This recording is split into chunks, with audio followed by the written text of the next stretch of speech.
Vascaíno, Jéssica Dias aqui com vocês. Começa mais um Boletim do AV, mesmo depois da situação vergonhosa de ontem à noite. Exatamente, fica muito complicado para você, torcedor, que ama o Vasco, acompanhar esse time, para a gente aqui desse lado também conseguir trazer boas informações, notícias. O momento é muito complicado, mas nós não pararemos de falar sobre o Vasco. Então já começo te pedindo o seu like, a sua curtida, o seu comentário, a sua opinião, o seu desabafo. O canal aqui é todo seu, pode usá-lo. Envie o link também para os seus grupos e ajude a gente na divulgação. Ative o sininho para receber notificação de quando chegar vídeo novo aqui no canal. Se inscreve aqui no Atenção Vascaínos e nos siga nas demais redes sociais, @avascaínos. E o Vasco chega à sua quarta derrota consecutiva nessa Série B do Campeonato Brasileiro, competição que não chegou a ficar no G4 sequer uma vez. Nos últimos 4 jogos, você acompanha aí na tela, as derrotas foram de 3-1 para a equipe do CSA, 1-0 para o Guarani, goleada de 4-0 para o Botafogo e 3-0 ontem para a equipe do Vitória. No total, 11 gols sofridos e apenas um gol feito.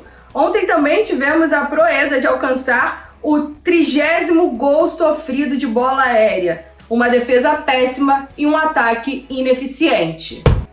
E em meio a isso se forma a barca dos jogadores que vão deixando o clube, jogadores em final de contrato, que não estão sendo sequer relacionados e aí começam a traçar os rumos fora do Vasco da Gama. O primeiro deles, o Léo Jabá, que não vem sendo utilizado pelo técnico Fernando Diniz, inclusive mostrou descontentamento com isso nas redes sociais. Ele retorna ao PAOK da Grécia. Além dele, tem o Michel, que está há muito tempo no departamento médico do Vasco, tratando uma lesão no joelho, precisou passar por cirurgia, e aí, em meio a isso, levantou-se até a possibilidade do Vasco devolver ele ao Grêmio antes do final do contrato de empréstimo. O clube informou que isso não poderia acontecer, mas chegando ao final do contrato, ele retorna sim. Além dele, tem o Rômulo, Hernando, Zeca, Morato, Vanderlei, o Vanderlei que recebe um alto salário, deve ser um dos primeiros a sair, até porque não agrada internamente, e fechando a lista o Valber, que a gente até estava um pouco ansioso para ele ganhar mais minutagem, ver ele mais em campo, mas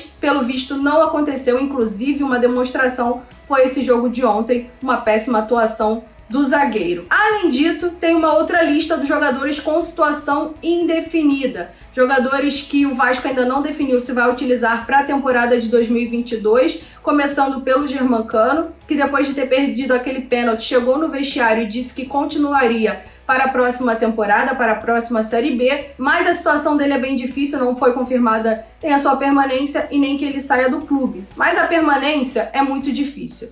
Além dele, tem o Andrei, que é um jogador criado à base do Vasco, já parece realmente saturado de estar no clube, tem o mercado na Série A, e aí o Vasco ainda está definindo como vai fazer com o Andrei, se renova e empresta ao jogador ou se realmente o libera. Além deles, tem também na lista o Marquinhos Gabriel, o Caio Lopes, que tem contrato se encerrando no início de 2022, o João Pedro, o Raus e o Daniel Amorim. Além deles também o Léo Matos. A situação do Léo Matos é que ele renovou até dezembro de 2022, mas ao que parece essa renovação não consta nos registros. Isso poderia ser um agravo na permanência dele no clube ou até mesmo no empréstimo ou na venda do jogador. Então, mais uma situação indefinida. Mas como pensar em 2022 com todas essas pendências no elenco? É sobre isso que nós vamos falar depois de um recado do Flávio Dias. Alô, turma! Tudo bem? Tô passando aqui com a chave do meu carro porque eu queria dar um recado para você que tem carro ou motocicleta.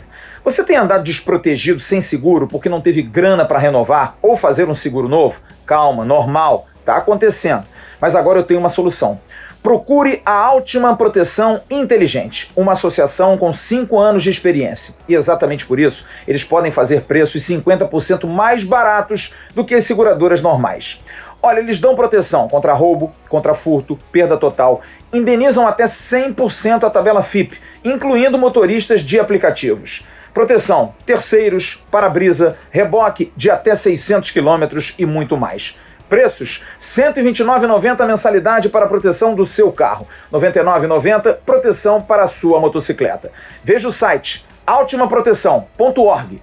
Altima, a sua necessidade é a nossa realidade. E apesar do clube ter informado mais uma vez que a diretoria administrativa, a presidência só vão se pronunciar ao final dessa Série B, o que se diz é que internamente já há um planejamento para 2022. Mas já que ninguém fala como é esse planejamento, como já estão sendo encaminhadas as coisas, a gente vai falar agora como deveria ser esse pensamento de montagem de elenco para a Série B de 2022. Nós vamos ter agora a análise do nosso companheiro Bismarck. Atenção vascaínos, Jéssica, desses jogadores que estão terminando o contrato, por exemplo, Andrei, Cano, Marquinhos Gabriel, Caio Lopes, João Pedro, Raul e Daniel Amorim, desses todos os jogadores eu só renovaria com Cano e também renovaria com Caio Lopes.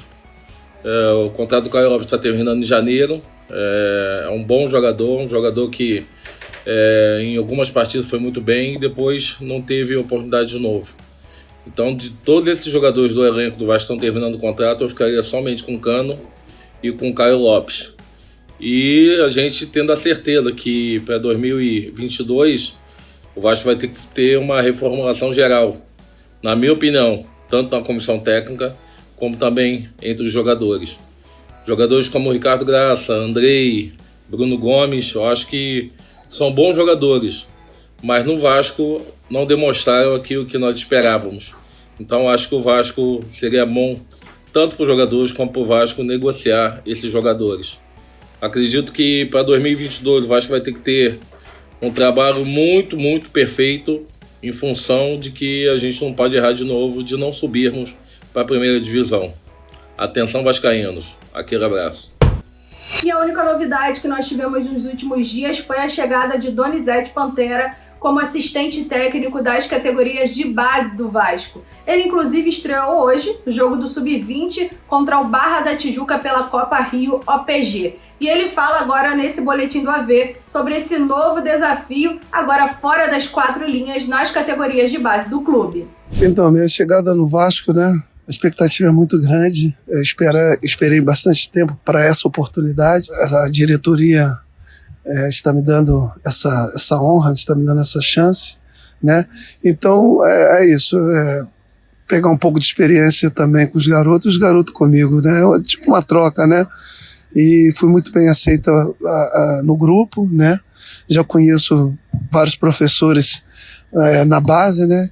Então, para mim, vai ser muito legal, estou muito feliz. Muita coisa tenho que aprender, claro, falar que sou meio verde ainda, mas eu acredito que é meu sonho, né?